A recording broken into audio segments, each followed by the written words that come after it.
Hello, everyone, and welcome back to Beat the Big Guys. I'm your host, Sandy Rosenthal, and together with the producer, Landry Bone, we bring to you a guest every month. And this month, I'm very excited to be talking about a very important advisor with levees.org and who's someone who's also a friend, but he's a big-time expert. His name is Ken McCarthy. Hello, Ken.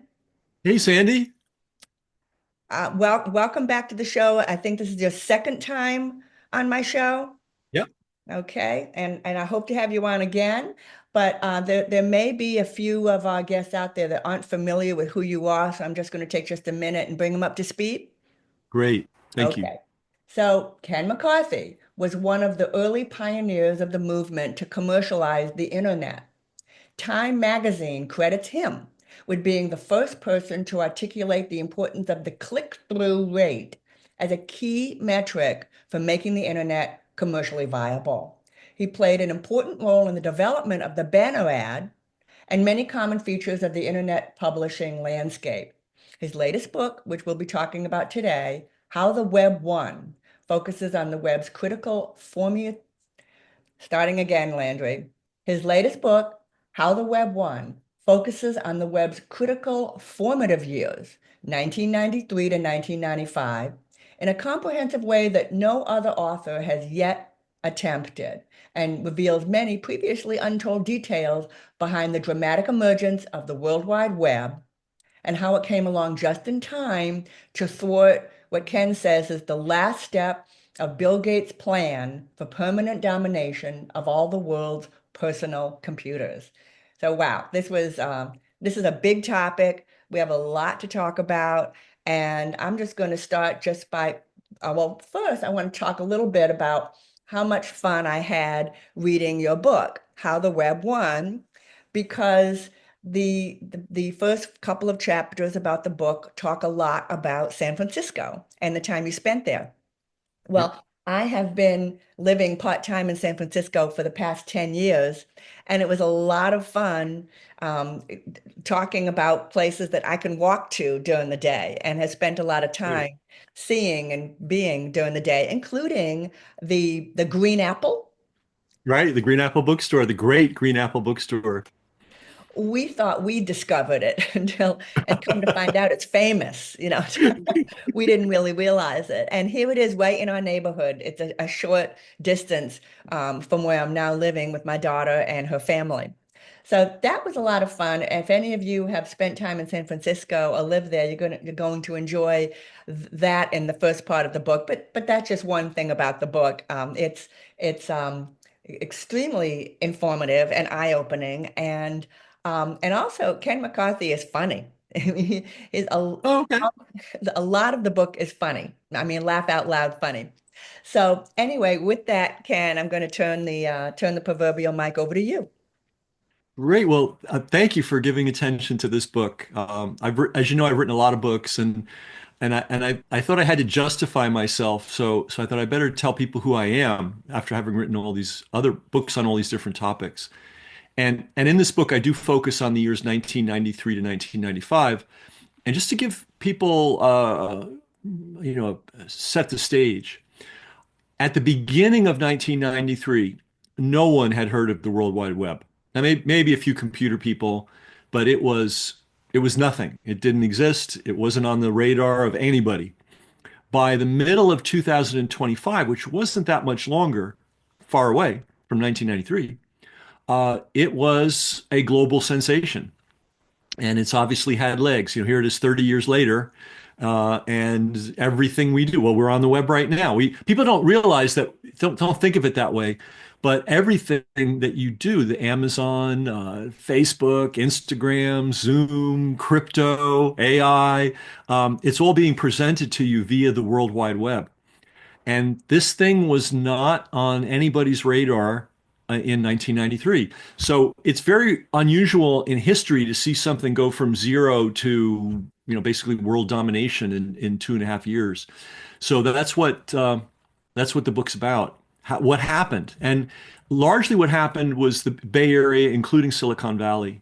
Uh, by definition, the internet's distributed all over the globe, obviously, but the talent and the focus and the money and the energy, uh, super percentage of it was going on in this little part of the world. I mean, I'll tell you how extreme this is. When I went back to New York, because I was living in San Francisco during that period, I went back like in 96 or something, and I overheard somebody at another table talking about a website, and I just almost fell out of my chair because it was still not something that people were spending a lot of time, contemplating or putting a lot of attention on. It was like a sideshow. It was interesting, but not the biggest thing. And it really hadn't spread much beyond San Francisco. And the year I'm giving is probably wrong. It was probably more like 94 when I had that experience. So the book is about how it went from 0 to 60 in 2 seconds flat. And all right, what else could I say about it? It happened in San Francisco. I lived in San Francisco. Nobody saw it coming. And the villain in the book is Bill Gates. And this part, now, of course, my theory about what could have. Okay, let me take it back a step.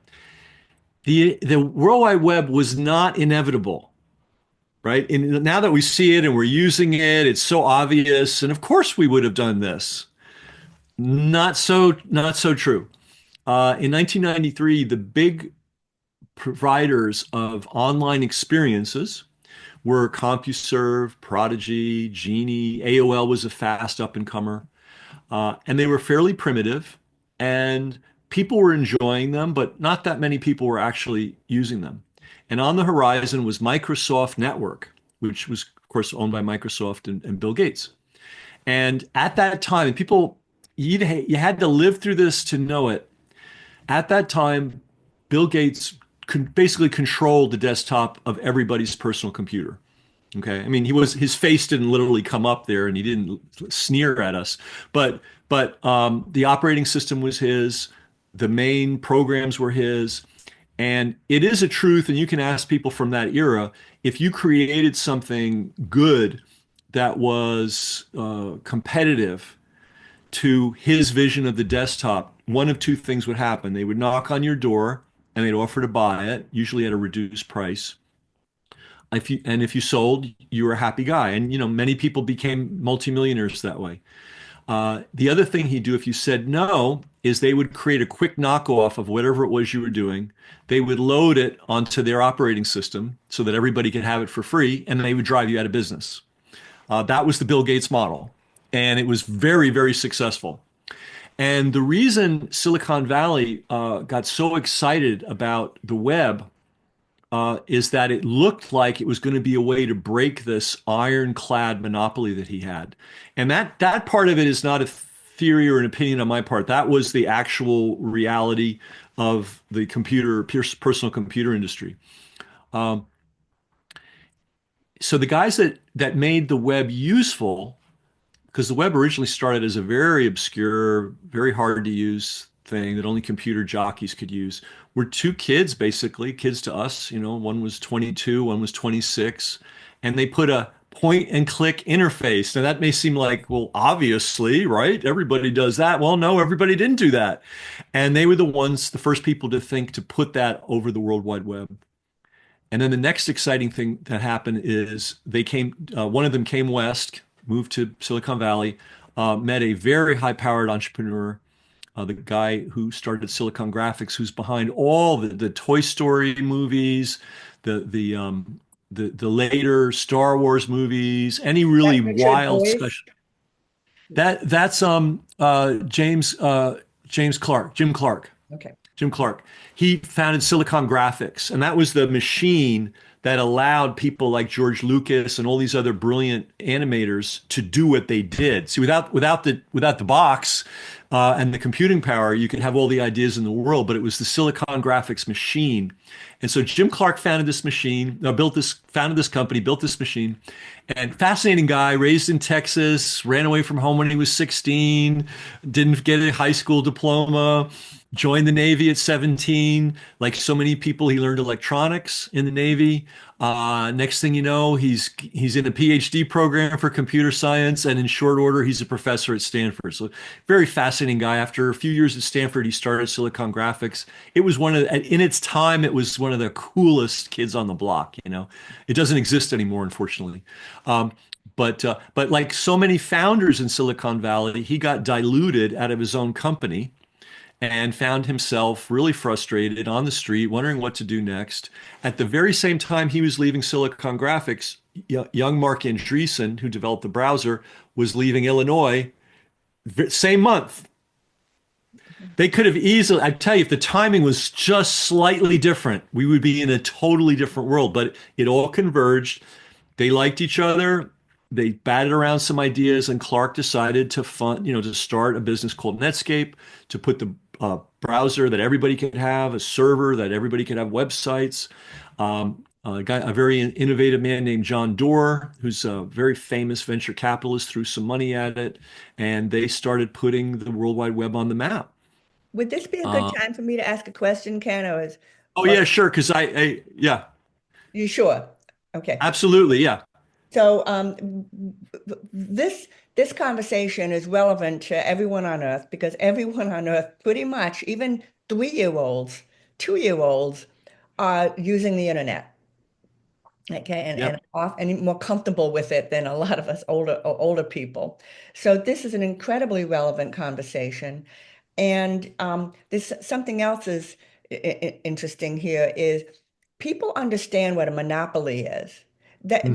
There's something lots of people don't understand lots of things, but one of the things they understand is monopoly, and they also understand what fraud is and things like that. But Yep. monopoly, and people intrinsically, rebel against the idea of a monopoly. One of the biggest ones was AT&T. Or Right. before it was AT&T, what was it called, Ken? Help me out. Bell. Bell. Bell. Yeah. And that was it. That there's no other option, and Bell was a monopoly. And I mean, I don't know anyone that hasn't gotten angry at Bell. That's my generation, of course, Yeah. because of this monopoly. There Uh, was a funny, can I just say there was a funny line? We don't have to care. We're the phone company.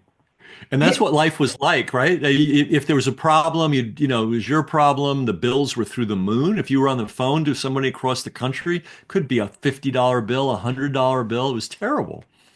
It was, and it didn't get better, and even with all the complaining. So when you say to me, it could have ended up being this monopoly, it's very believable. I admit when I started your book, I admit being a little skeptical of the idea that if these two people hadn't met and if some of the mechanics of what you describe had not happened, we could be living in a world of just Microsoft and or whatever it would be called now. And I was a little skeptical, but when I finished the book, I totally believed it.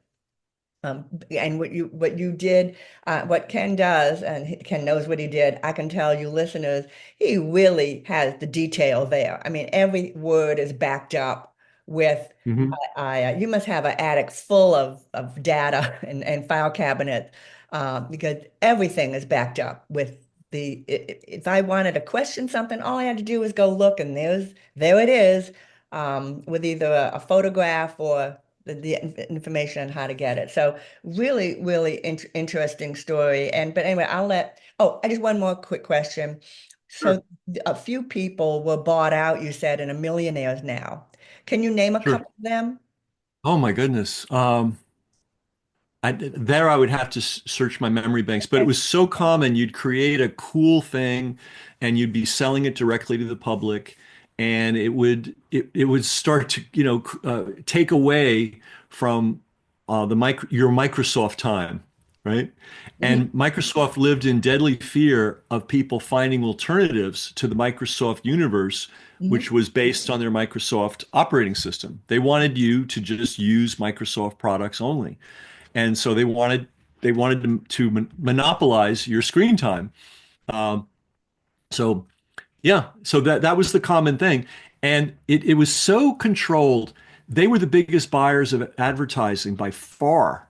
They were a massive monopoly. People don't really, if you're young, if you're younger, you're not aware of it. But anybody that lived through that era in the computer industry knew it. I had, and I quote this in the book, a friend who was the number one PR agency. They had 140 employees. I mean, they were, for Silicon Valley and internet ventures in particular.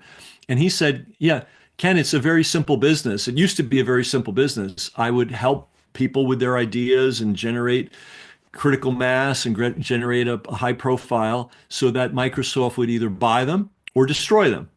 And this was the way it was. And the way this would have affected us would be that instead of a wide open web, so the beauty of the web is that, for instance, Sandy, you decided you want to do this podcast. So you didn't have to go to corporate headquarters and say, and that's how it was. So if you pre-web, CompuServe, AOL, Genie, you'd have to knock on their door and say, "I have an idea. I might like to do a show." And they'd say, first of all, they'd probably say, "Get lost." And then after or if they decided to entertain the proposal, they'd say, "Oh, fine. It's $10,000 to get, to open the door, and then you're going to have to work with our team. It'll probably cost about $100 to $200,000 to get all the technology in place, and then you can now be one of the many programs on the CompuServe network or the AOL network or the Genie network." That was the model. Each one of these networks was like a TV network, and it was an island unto itself. In fact, in the olden days, if you were on AOL, you couldn't send an email to somebody on CompuServe I because didn't realize it that. was you could within CompuServe you could communicate with everybody on CompuServe. And one of the beautiful things about the internet, not the web, but the original internet, was that they developed universal email so that I could mail you at CompuServe, you could mail me if I'm at Prodigy, but the control of the content was complete. Whoever owned the service, whether it was Prodigy or AOL or whoever, they were the gatekeepers to whether you could be on or not. And they weren't in a big rush to make it easy for you to be on. And this idea that somebody could wake up, have an idea, put up a website, start writing a blog, put up a discussion board, do a podcast, this would not be happening. It would all be proprietary stuff under someone's corporate umbrella. Now, Microsoft was slow to get into the consumer computer network business. They were a little slow. CompuServe came first. AOL, thank God, came along and basically stole a march on them. They went from 2 million to 20 million users in a year. It was incredible. But Microsoft doesn't need to be fast because they basically own the game. So what would have happened had the web not come along is Microsoft would have, once it finally got its Microsoft network together, they would have just put the Microsoft network button on the startup page of your personal computer. Remember, imagine no internet, no internet. So if you wanted to be on CompuServe, you had to go and find it and call them up and connect and go through all this stuff. Same thing with AOL, get a disk, put the disk in. Microsoft would have made it push button. And every time your computer came up, you would have seen the Microsoft network button. Who do you think would have won that game in the long run? Microsoft Network. Microsoft. And I remember those Yep. computers. I remember that the MSN button on it. And that's the button that you push. So the computer was Yep. MSN, and it was all about Windows was the big deal Yep. in the Yep. 1990s. Yep. And a bunch of things had to happen. Mark Andreessen and his friend Eric Bina had to create that first easy to use browser. Mark had to come out to Silicon Valley. If he'd gone to New York or Austin or some other place, he might have gone on a technical path and not gone on a business path. He might not have met Jim Clark. If they hadn't started Netscape, which started creating a lot of excitement about the web for everybody, that might not, that might, that we might, well, I think we just wouldn't have what we have today. One of the other things that was important, whenever you build a computer, a network, it's a chicken and egg. Who's on the network? What's the content? If there's a lot of people on the network, then there's a lot of motivation to build content, right? If there's a lot of content, then there's a lot of motivation for more people to join the network. So there's got to be both people on and content. But content is ultimately the thing that in the early days, and now everybody's just on the internet, but in those days you had to decide to be on the internet or not be on the internet to get a web access and it was hard to get web access. Like you had to use a specialized company, you had to like learn all this stuff, you had to download the software, you had to configure your computer. So there was a decision, hey, am I going to invest time, money, and effort in getting on this web thing? Well, as the content started to grow, it became more and more attractive to go through the hassle of joining the web. And then once that happened, the audience got bigger. And once the audience got bigger, more people were creating things on the internet. And it was just this nice virtuous circle. The problem was as late as 1994, nobody knew how it was going to pay for itself. So it's all well and good to put up websites. And sometimes, I do a lot of projects that are self-funded and they're just, I won't say they're fun. They're fun with a purpose. But mostly people need to make a living. They need to sell stuff. They need to pay the bills. They need to hire staff, for example. If they have to do research, they do research. If they have to pay the server bill, there's all these things they have to do. So you need revenues if you're going to run a commercial publication. There, as late as was this June 1994, there was no model for how this was ever going to pay for itself. And I was racking my brain. That's what the book is about. I was like, oh, I want this to work so bad. I really want everybody to be able to publish. I want to be able to see what everybody is doing all over the world. But we have to pay the bills somehow. And Netscape didn't have the answer. Silicon Valley didn't have the answer. Madison Avenue didn't have the answer. Nobody had the answer, you know? And you And were asking, you were looking and looking. A lot of the book, when I picture you through your book, the lens of your book, you were like kept trying to find the answer and trying to find, and you're looking everywhere. I mean, you're reading books, you're buying books, meeting people, making investments to go to meetings that you were hoping would that you if you come home with one idea that would be good. right, So, and I right. actually kind of know what that feels like. And when I was starting levy.org, looking for the answer and looking and looking and looking, no matter where I went, I had a door shut in my face. So I lived Yep. through that. But yeah, it was you struggled for years, with this. And then I think getting ready to tell everybody, I don't want to steal your thunder on what your big breakthrough idea was. Well, it's crazy in retrospect because it was so simple. And it was one of these things that, it just came to me and I didn't even know if it was technically possible because I'm profoundly ignorant technically. It's unbelievable how ignorant. I can't even make Instagram work. I don't even I can't figure it out. I have Instagram on my phone. It's so hard to use and oh my God. But in any event, um, I had put this little meeting together of people who were players at the time. I had the very first guy who ever declared himself to be a full-time professional webmaster, web designer and master. There was one guy that was the first. His name was Mark Fleischman. So I had him. I had a fellow whose nickname was Mr. Internet. That was Mark Graham because commercial applications of the internet were so rare in those days. I mean, they were really rare that he was considered Mr. Internet because he had done like two or three of them, right? And he was considered the global expert on commercial uses of the internet. Because here's another important thing people need to know. Up until 1989, it was illegal to do commercial things on the internet. You couldn't sell things, you couldn't promote things, you couldn't, do any of these things we consider commercial. And the internet was at that point 20 years old and it was filled with engineers and academics. And it was So, only being used by the military yeah, and academics. yeah, And yeah. I So feel if you like I'm were, leaving out one. some business, us defense, people who are defense contractors. But that's it.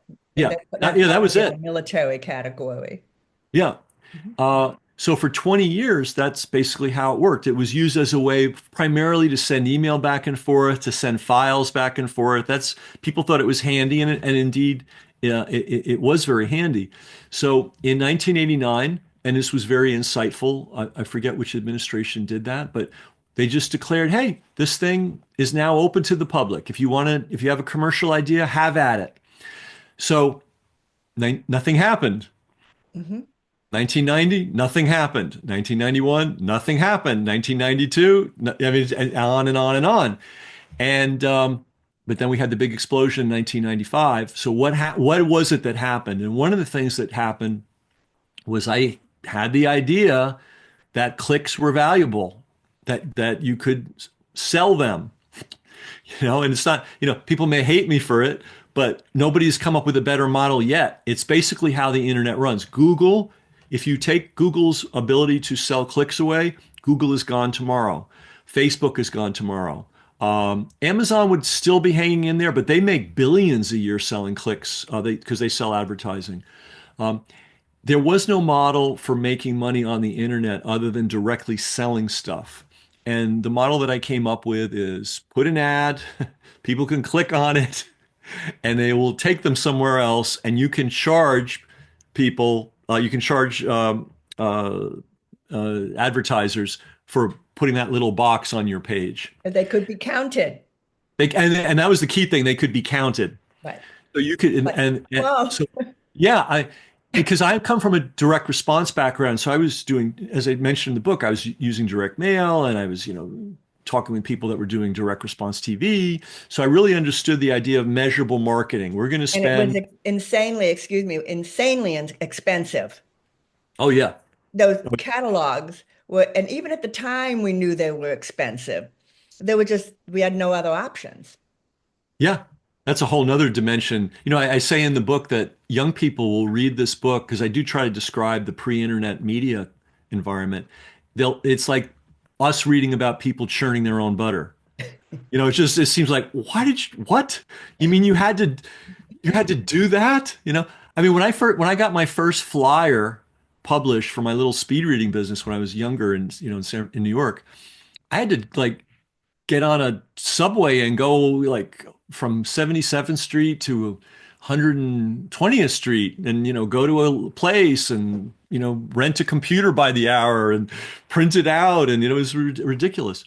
So But we uh, did it because we had to. there That was was no the only option. option. Well, it's like our ancestors. If they wanted butter, they better milk the cow and start churning because you're not going around the corner and getting a stick of butter. And it's not that long ago. I mean, right? This is within our memories, and I was already in my 30s when this transition took place. You know, So would this be a good time for me to, the most obvious to me is, okay, Ken, arguably, you came up with the idea that you could commercialize the click-through because it yeah, could be counted and sold. So Ken, how come you're not a multi-billionaire billionaire. owning your own island somewhere, Well, to do being that, to fed do peeled grapes? well, I did okay. By the way, but to do that, you have to pretty much own a public company. I You see. have to have a lot of shares in a public company. Okay. So, it's not always the guy. I'm sure the first guy that came to San Francisco did okay, but the guy that came 50 years later, after it was all built out, and I mean, when I did the conference, the very first conference on web commercialization, that was in And 19. Ken, excuse me, I meant to say, how come you're not as rich as Bezos? That Yeah. that's what I meant. I wasn't implying Well, that. the funny thing is, for many years, I was making more money than Bezos, than Amazon. Oh, Who else? Yahoo, oh, okay. and there must be one of, but because they were making no money, they're making no money. Like Bezos didn't make profits for years and years and years. Yahoo didn't make profits, I think, until 1996. By the way, how did Yahoo finally make money? They started selling clicks. Clicks. Okay. Yeah. And ad impressions, clicks, and click measurement and all that. Um, so yeah, for a while, at least on a profit and loss statement, I was doing way better than both those companies combined as a guy working out of my apartment. But yeah, if you're going to make billions, you need to be a major shareholder in a public company. And I mean, could I have done that? Maybe, I don't know. But it's a lot of work. it's not the kind of work I'm interested in. I like solving problems. I like doing whatever I want to do. And when you're running a business, and I've owned businesses. It's not all as glamorous as it looks. You're pretty much yoked to that business, and that's pretty. And my mind doesn't work that way. I like to keep it moving. I like to go from one project to another to another. That is But definitely you, always moving on to yeah. another project. Well, I mean, let me know levies.org. This Yeah, was that's it was 90, was it not 95, 2005. So only 10 years hmm after this explosion of the web, right? hmm And here I am I was in Montreal at the time, and I'm watching this with I couldn't believe my eyes, and it was so outrageous, the whole situation. And I thought, I don't think they're telling us the truth. I didn't know what the truth was, but I tell you the one thing I remember, and you probably remember this too. hmm There was a news guy, one of the big network guys, and he's standing on Canal Street, and he's saying, "Well, it looks like the storm, passed New Orleans," and then he looked down, and there was water at his ankles. It was coming in slowly, and I thought, "Wait a minute, what's actually happening here?" Because I knew Mississippi that really got hit hard and that just ripped things to shreds. But you look around New Orleans and at least on TV, and maybe some roofs were damaged, of course, but it wasn't catastrophic. Mm-mm. And I remember that guy. I wish I could find that clip. I'm sure they've deleted it. But that told the whole story. He's standing there going, "Well, it was a bad storm and there's some damage, but New Orleans came through." And then he looks down and like, Wow. "Oh, right." I'm not aware that I've ever seen that, and I've pretty much seen just about everything. It probably was scrubbed from the net. And I Yeah. also want to, this is a good time to mention. So Ken says many times in his book that he's not a software engineer. He's Right. not a hardware engineer, not an engineer, period. And yet he was able to figure out, it wasn't the experts, it was in that field, it was Ken. And it's interesting how often it is people outside of a discipline who see the light, who identify a problem and go out to fix that problem. It's usually not someone on the inside. Well, Uh, that's interesting. Levies.org is a perfect example. As far as I know, you don't have a degree in civil engineering, and yet,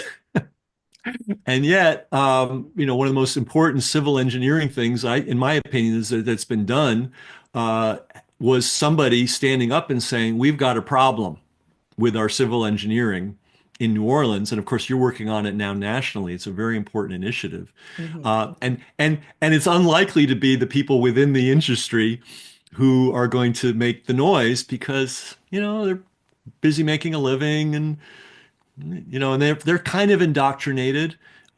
They might see an error here or there, but they figure, hey, it can't be all that bad. But the experience in New Orleans, and of course we won't call it Hurricane Katrina. We'll call it a levee failure, which is what it is. And I understand you're still fighting. And I know all your listeners already know this, but one of the great things about there are many great things about Sandy, but she sticks with it. And one of the greatest media battles in history was levees.org forcing the New York Times, CNN, the BBC, and finally the AP to tell just the plain truth about what happened. This is a hard thing to accomplish. And it's amazing. And you're still battling now with some local paper. I can't even believe that they haven't caught up with reality. But we could talk about that. Well, I think this is a good segue for that because I thought one of my favorite lines in your book, and I'm going to read it so I get it Okay, exactly right, is you said on page 164, never wait for the government, which now includes academia and the news media, great, do the right thing for you. They're right. incapable of it.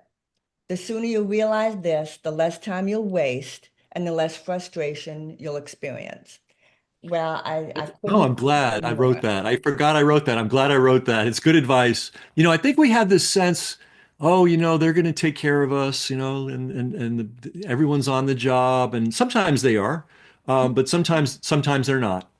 And uh, the levee failure and the shameful lying by the core and the shameful collaboration of the news media and local politicians and I mean, remember that film we made? We made that film called The Truth About Hurricane Katrina, or was it, what did we? I forget what we called it. The But Katrina myth, I think yeah, we. the Katrina myth, right, right, the Katrina myth. That's a better title.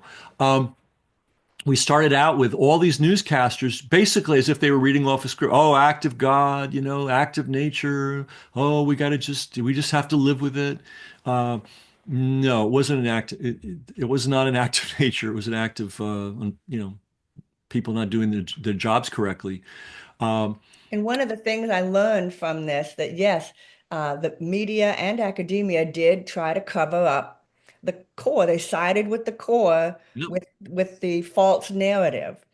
And they, in their opinions, they agreed with the core, and they also tried to repress anyone that didn't go along with that version of events, which definitely includes me and oh yeah, the organization levies.org. And so my advice to any listener out there who might think, oh, well, what's the point of even trying if you've got this big triad against you? yeah, And the answer is they may try to say to you, well, why is the academia and the news media trying to cover up the truth? Why? Well, the burden shouldn't be on me. I witnessed it. I caught them red-handed, right, okay? And then they would say to me, well, why? Which is a form of gaslighting, which is a form of making me look crazy. The burden shouldn't be on me. If I witness a murder, right. Yeah, A shot person B, and I was in a courtroom. No one would ask me, well, why? yeah, I don't know, but I witnessed it. yeah, The same goes with this. If you witness something, the burden of proof should not be on you. All you had to do was witness it. yep, yep. Important part of the story is commitment and sticking with it and every day. And there's a lot of in your book. Your book is a great manual for how to just keep going and follow all the twists and turns. And uh, I like to. Jigsaw. Do you remember the Rubik's cube?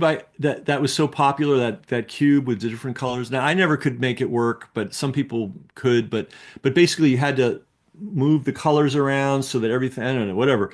But I love it as a metaphor because solving complicated problems, seemingly complicated problems, like the flooding of New Orleans, what really happened, or how do we make the web viable? How do we make this thing viable so we don't have to live under Bill Gates's yoke forever? Um, there are solutions, and you don't necessarily you didn't know the solution when you started. You knew that something had to be done, but you didn't see 100 steps ahead. You couldn't. You saw as many steps ahead as you could. Same thing with me. I think it's really clear in the story. I didn't know what I was doing. I was like, speaking about churning butter, I'm just churning away and hoping this thing's going to turn to butter at a certain point. I didn't know that it was or wasn't. Um, so that's a big part of this. And the reason I bring up the Rubik's cube is you just keep, moving those colors around. Just keep at it until finally they line up. Uh, and that's sort of my model for problem solving is don't give up.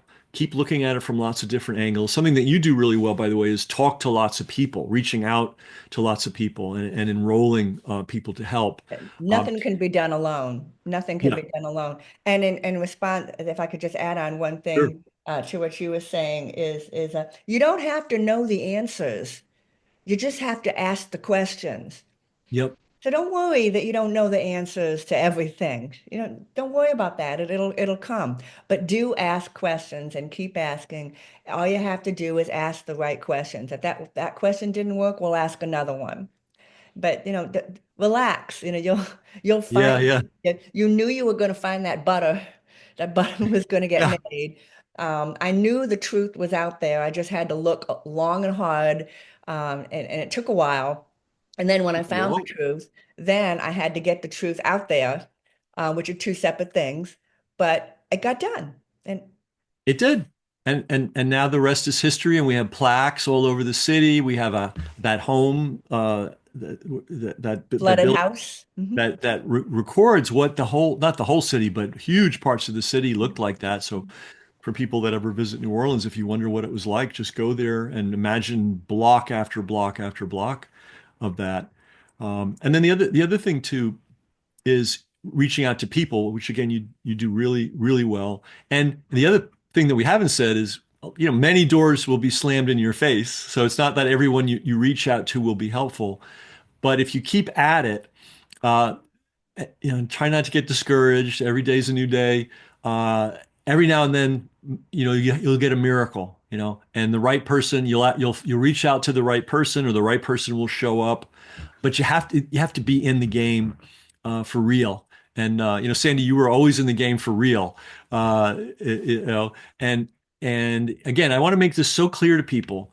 There was no clear path. There was no step one, step two, step three success. It was, okay, here we are. It's like you're in a dense fog and you can only see 3 feet in front of you. All right, I'm going to go ahead 3 feet. Oh, now I can see another 3 feet. Okay, good. And that's how you got there. And that's sort of the story of this book too. Um, the answer was not known in the beginning. And I want to say this too. Everybody goes, "Oh yeah, I knew that there was the levees. Yeah, everybody knows that." I'm like, "Excuse me, I was there. You did not know." And I I happen to know, at least through Sandy, but watching her work, how hard it was to get this information out. So please don't tell me that you knew it was the levees from day one. Nobody knew that. And I have to say, I'm going to pat myself on the back here. Nobody knew that the web would win. And by the way, that's the name of the book. If I could show my book, How the Web Won. For Because I those of was you there. who are listening to this on the Uh, podcast, my guest, Ken McCarthy, just held up his books for us all to see. Gotcha. It's called How the Web Won. And I can tell you, as somebody that lived through it and participated in it, we did not know what we were doing. Mark Andreessen didn't know what he was doing. Jim Clark didn't know what he was doing. In fact, I have a quote from the book. Jim Clark, when they founded the company, said, "Well, I don't know how we're going to make money, but okay." And he wrote the first $1 million check to get it going. How do you like that? You know? Uh, so this is how it is. This is how the world works. It would be nice if everything were laid out for us. Everybody did their jobs, but it's not how it works So, sometimes.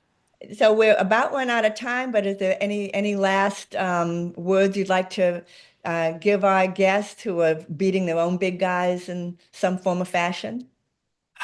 You know, uh, stick with it. Stick with it. I think we've given a lot of practical, real world advice here. I've I've beaten a lot of unbeatable things, right? And I've helped to beat a lot of unbeatable things.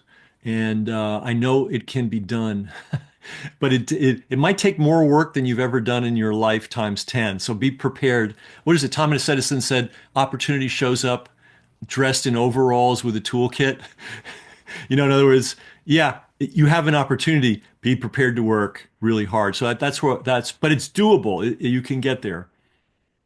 And I couldn't agree more. The only thing I could add is it's a little hard. It'll be a little harder than you thought it would be, and it'll take a little longer than you thought it would, but you're going to get there, and it's really really worth it. So for all of our guests out there, how the web won affects all of us. There's not a single person on the planet who isn't somehow touched by the web or touching the web and the internet. So I highly recommend this book.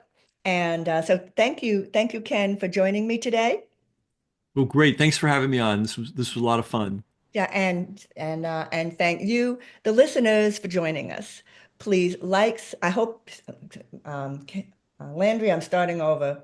Thank you, the listeners, for joining us today. I hope you like this episode. Be sure to like, subscribe, and rate this podcast in all of your favorite platforms. And remember, no matter who you are, you too can beat the big guys. Okay, Ken, stay with me. Great. That's I'm gonna great. I stop love it. recording. Yeah, And it was